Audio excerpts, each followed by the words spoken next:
6 जून 2024 ये वो डेट है जो हर पाकिस्तान फैन के दिमाग में रच बस गई है।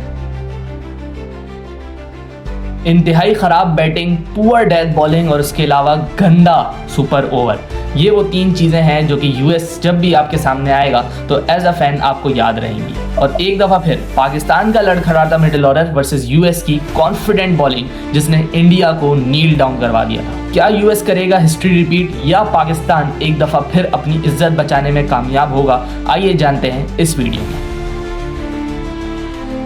Hello everyone, welcome back to Pitch Reports and welcome to the preview of Pakistan versus USA जो कि कल के दिन सिन्हाले स्पोर्ट्स कॉम्प्लेक्स कोलंबो के अंदर स्केड्यूल्ड है। ये पहला डे नाइट गेम है इन दिस वेन्यू। इससे पहले आज तक यहाँ पे कोई नाइट मैच नहीं हुआ है, यानी अंडर लाइट्स यहाँ पे कोई मैच नहीं हुआ है। ये रिसेंटली ही है जो यहाँ पे फ्लड लाइट्स इंस्टॉल की गई हैं। So it will be very very different conditions और किसी को भी नहीं पता कि ये विकेट कैसा खेलेगी अंडर द लाइट्स। बट अगर मैं जनरली श्रीलंका की बात करूं तो under the lights ball move करता है, ये बात तो हम सबको पता है। एशिया कप 2023 उसकी बड़ी मिसाल है। जब तक सूरज रहता था बॉल नहीं हिलता था, बॉल अच्छा आता था बल्ले पे, लेकिन जैसे ही लाइट्स आती थी, जैसे ही फ्लड लाइट्स ओपन होती थी, वहां पे बॉल हिलना शुरू कर जाता था।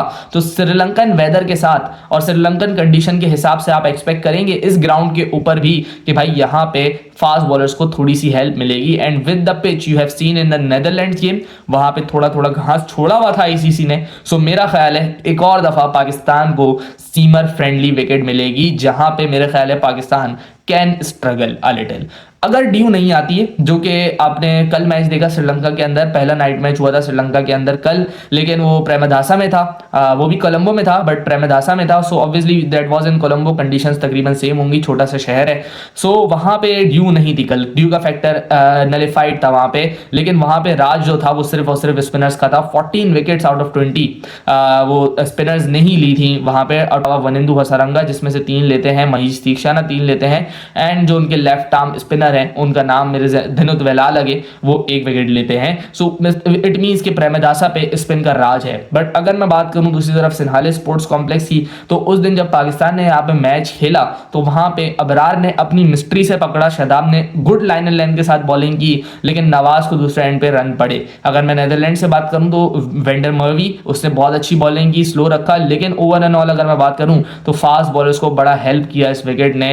जैसे पॉल वैन मीकरन ने बॉल की थी, लंबा था, वो तेज बॉल कर रहा था, विकेट में जिप था।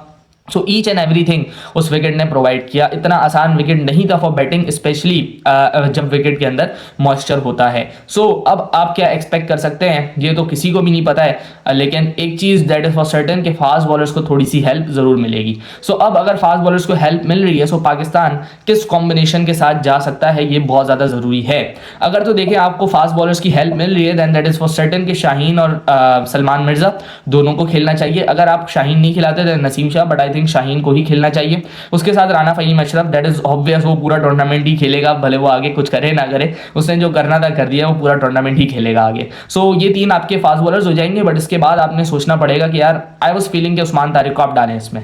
उस्मान तारिक इनको समझ नहीं आएगा, बिकॉज ये टीम ऐसी है जिनके पास एक्सपोजर थोड़ा कम है, क्वालिटी स्पिन बॉलिंग खेलने का एक्सपीरियंस थोड़ा कम है, तो शायद ये ऑफ द हैंड रीड नहीं कर पाए। जैसे नेदरलैंड्स अबरार को रीड नहीं कर पा रहा था, सिंपल सी बात है। एसोसिएट नेशंस जितने भी होते हैं ये लोग against quality spinners, against mystery spinners कभी भी नहीं खेल पाते, बिकॉज इतना डेटा इनके पास नहीं होता है, इतना इन्होंने खेला नहीं होता। ऑल्दो स्क्रीन के ऊपर देखा होता है, एनालिसिस बहुत होते हैं, लेकिन जब तक आप ग्राउंड पे नहीं उतरते ना और बॉलर्स को फेस नहीं करते हैं, तब तक आपको पता नहीं होता व्हाट्स कमिंग। आप एक जजमेंट तो लगा सकते हैं, बट ऑब्वियसली जब तक आप खेलोगे नहीं, जब तक आपको पता नहीं चलेगा। So I want Usman Tariq to play.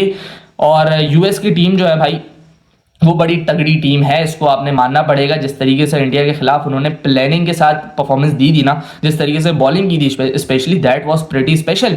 और आप देखेंगे अभिषेक शर्मा के खिलाफ क्या प्लान बनाया था, डीप कवर से फील्डर बाहर लिया और पहली बॉल पे उसको वहीं आउट कर दिया, उसकी स्ट्रेंथ से खेला इन लोगों ने। So that was a wonderful plan. उसके बाद Ali Khan was phenomenal with the new ball, 148 147 he was bowling regularly. उसके बाद अभिषेक का विकेट भी उसने लिया, unfortunately he got injured. I hope कि उसकी इंजरी सही हो, पाकिस्तान को खेलने को मिले अली खान को, बट अगर वो बॉलिंग करता है then he will be difficult, specially under the lights. अगर पाकिस्तान की पहली बैटिंग आ जाती है तो वो मसले करेगा वो। सो ये भी पॉइंट है। एंड जैसे फिर मोहसिन आए थे आज प्रेस कॉन्फ्रेंस करने के लिए। Mohsin is from Pakistan, KPK से उनका ताल्लुक है, पाकिस्तान से अंडर 23 खेली, पाकिस्तान से डोमेस्टिक क्रिकेट खेली हुई है। He was a wonderful bowler. अब यूएस की नुमाइंदगी कर रहे हैं। इंडिया के मैच में उन्होंने 4 ओवर में 16 रन देके एक खिलाड़ी को आउट भी किया था। So he was fantastic with the ball. उन्होंने आके ये बोला कि यार डैलिस की कंडीशंस एंड जो हमें कंडीशन फील हुई इन कोलंबो, ये सारी की सारी कंडीशंस बड़ी सिमिलर लगी हमें। सो जो प्लान हमने वहां किया था वही प्लान हम एग्जीक्यूट करने की कोशिश करेंगे यहाँ पे। सो उनके लिए तो वो समझ रहे हैं कि कंडीशंस वैसी ही हैं। बट पाकिस्तान क्या समझ रहा है, अगर आपने उस्मान तारिक को खिलाना है देन कौन ड्रॉप होगा? आई डोंट थिंक नवाज, क्या शादाब को आप ड्रॉप करोगे? क्योंकि मैं नहीं समझता कि अबरार, सलमान एंड शाहीन में से किसी को ड्रॉप करना चाहिए। फास्ट बॉलर्स आपको चाहिए, विकेट आपको हिलता हुआ ही मिलेगा। तो क्या शादाब खान को आप ड्रॉप करोगे और रिस्क लोगे कि आप शॉर्ट बैटिंग के साथ जाएं? स्पेशली जो हुआ पिछले मैच के अंदर, आप इतना बड़ा रिस्क लेंगे कि आप में इतने गट्स हैं? आई डोंट थिंक, क्योंकि माइक हेसन की एक साइकोलॉजी है कि उसको नंबर 8 पे बैटिंग करता हुआ ऑलराउंडर ही चाहिए और वो कॉन्फिडेंट नहीं है अपने टॉप ऑर्डर के ऊपर, that is for sure. So मेरा नहीं ख्याल कि शादाब खान ड्रॉप होगा। So if I want to play Usman Tariq then किसकी जगह? फहीम अशरफ नहीं जाता कहीं, क्या आप फिर एक फास्ट बॉलर कम खिलाएंगे? लेकिन अगर कंडीशंस बैकफायर करें देन फिर आप क्या करेंगे? सो ये बहुत बड़ी चीज़ है। और उस्मान तारिक को ना खिलाना आई गेस इस वाले मैच के अंदर थोड़ा सा मसला बन सकता है, क्योंकि उस्मान मेरे ख्याल से एक बेस्ट वेपन है अगेंस्ट यूएसए जैसी टीम। अगर उसका बॉल जगह पे पिच हो रहा हुआ वो फारिग कर देगा, यूएसए को अंडर 100 फारिग कर देगा। बट एक चीज़ आपको ये भूलनी नहीं चाहिए कि यार ये जो यूएस की टीम है ना, इसमें बहुत सारे ऐसे प्लेयर्स हैं जो कि all around the world leagues खेलते हैं। इनके ओपनर एंड्रेस गॉस, वो आपको पता है पीएसएल के अंदर भी उन्होंने सेंचुरी मारी है। फिर उसके बाद आईएलटी भी बहुत ज़बरदस्त खेले, मेजर लीग, माइनर लीग, वहाँ पे दुनिया का हर प्लेयर आता है उनके खिलाफ खेला हुआ है। फिर मुनांग पटेल, उनके जो कैप्टन है, पिछले साल पाकिस्तान के खिलाफ 50 किया था। पिछले साल नहीं, सॉरी 2 साल हो गए हैं इस बात को, इतनी पुरानी बात खैर ये हुई नहीं है, बट लगता नहीं है, बट हो चुकी है। सो उनकी 50 थी हमारे खिलाफ। उसके बाद नीचे से शुभम जिन्होंने अच्छा स्कोर किया था। फिर उसके बाद इनके जो लेफ्टी हैं वो भी बड़ा अच्छा प्लेयर है। नहीं तो इनकी बैटिंग बड़ी लंबी है एंड बड़ी सॉलिड टीम है इनकी। जितने भी एसोसिएट मेंबर्स आप देखेंगे बेस्ट एसोसिएट मेंबर्स की टीम है, बिकॉज यहाँ पे जो सारे प्लेयर्स हैं या तो इन्होंने पाकिस्तान से पकड़े हुए हैं या तो इन्होंने इंडिया से पकड़े हुए हैं। ऑल्दो बाहर की टीम का यही हाल है सारी, बट इन्होंने वो प्लेयर्स पकड़े हुए हैं जो कि पाकिस्तान या इंडिया से डेब्यू करने वाले थे। उन प्लेयर्स जैसे मोहम्मद मोहसिन है, he was in the Pakistan A team. उसके बाद उसने पीएसएल का मैच खेला, वहां पे उसने जबरदस्त एक बोल्ड मारा था, मुझे आज भी याद है, कैमरन डेलपोर्ट को क्या गूगली की थी, जबरदस्त। मतलब मैं समझता हूं कि उसका पहला मैच आप देखिएगा हाइलाइट्स निकाल के, जो उन्होंने बोल्ड मारा था कैमरन डेलपोर्ट को, पेशावर से मैच खेला था अगेंस्ट कराची। तो बहुत शानदार बॉलर था and he had the ability to represent Pakistan. And आज वो यूएसए के लिए खेल रहा है, which means he is a very good bowler. उसके बाद आप देखेंगे उन्मुख चंद थे, वो आईपीएल भी खेला एंड एवरीथिंग खेला, वो अब यूएसए के अंदर है, although he is not in the world cup squad. But ये वो सारे प्लेयर्स हैं जिनके अंदर कैपेबिलिटी थी टू रिप्रेजेंट इधर इंडिया और पाकिस्तान। और इंडिया पाकिस्तान खेलना आसान नहीं है, उसके लिए आपका प्लेयर जो है, आपके अंदर जो स्किल्स होने चाहिए वो टॉप नॉच होने चाहिए। सो ये जो टीम्स हैं ये हल्की टीम्स नहीं है आई थिंक। और मैं समझता हूं कि यूएस जो है वो आपको टफ टाइम देगी, आपको ये इतनी आसानी से मैच जीतने नहीं देगी। और जो कॉन्फिडेंस इनको पिछले गेम से मिला होगा, मोहम्मद मोहसिन ने यही बोला कि जितना कॉन्फिडेंस हमें पिछले मैच से मिला एज अ बॉलिंग यूनिट, हम पाकिस्तान को पकड़ सकते हैं। उन्होंने यही बोला कि यार इस दफा, अच्छा हाँ, उन्होंने इंटरव्यू के अंदर उनसे लिया था, ऑनलाइन इंटरव्यू था वो, उसके अंदर उन्होंने बोला इस दफा हम पाकिस्तान को बहुत बड़े, उससे भी बड़े मार्जिन से हराने की कैपेबिलिटी रखते हैं।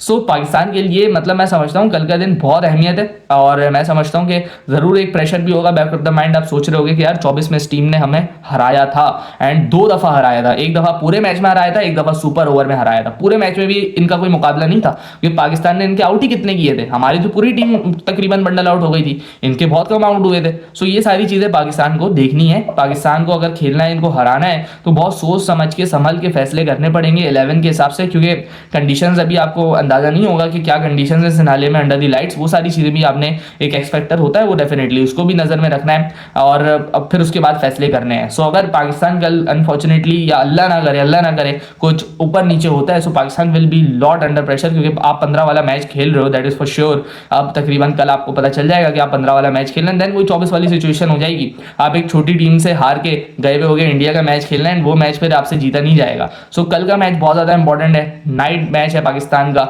सो सभी ऑब्वियसली देखेंगे वो मैच एंड होपफुली कल पाकिस्तान अच्छा परफॉर्म करे, यूएस को हराए एंड फिर इंडिया वाला मैच हम मजे से देखेंगे विदाउट एनी प्रेशर, 2 जीतने के बाद। सो लेट्स सी सारे के सारे मैचेस कैसे जाते हैं पाकिस्तान के। कल का एक इंपॉर्टेंट मैच अगर पाकिस्तान जीतता है तो मेरी सांस में सांस आएगी, क्योंकि कल मुझे डेफिनेटली थोड़ा सा डर लग रहा है, यूएस की टीम अच्छी है। सो लेट्स सी क्या होता है, मिलते हैं किसी और वीडियो में, अपना ख्याल रखिएगा, अल्लाह हाफिज़।